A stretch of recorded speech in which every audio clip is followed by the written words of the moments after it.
एक बार की बात है, महात्मा बुद्ध और उनके शिष्य आनंद एक गांव में पहुंचे। गांव के लोग बुद्ध के प्रवचनों से प्रभावित होकर उन्हें सम्मानित करने के लिए एक भोज का आयोजन करना चाहते थे। बुद्ध ने स्वीकार किया, लेकिन उन्होंने एक शर्त रखी। भोज में जो भी भोजन परोसा जाएगा वह सबसे पहले उस गांव के सबसे गरीब व्यक्ति को दिया जाएगा। गांव के लोग बुद्ध की बात सुनकर चौंक गए, लेकिन वे मान गए।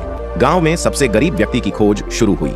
कई दिनों की खोज के बाद उन्होंने एक गरीब वृद्धा को पाया जो अकेली रहती थी और उसके पास खाने के लिए कुछ भी नहीं था। जब भोज का दिन आया, बुद्ध ने वृद्धा को सबसे पहले भोजन परोसने के लिए कहा। गांव के लोग खुशी खुशी यह काम करने लगे। वृद्धा ने जैसे ही पहला कौर लिया, उसकी आंखों में आंसू आ गए। उसने बुद्ध के चरणों में गिरकर कहा, महात्मा, आज मेरे जीवन का सबसे सुखद दिन है। आपने मुझे मान सम्मान और भोजन दोनों दिया है। बुद्ध मुस्कुराए और अपने शिष्यों से कहा, सच्चा आनंद और संतोष देने में है, लेने में नहीं। इस घटना के बाद गांव के लोग और बुद्ध के शिष्य भी इस बात को समझ गए कि सच्चा धर्म और करुणा वही है जो दूसरों के कष्टों को समझे और उन्हें दूर करने का प्रयास करे।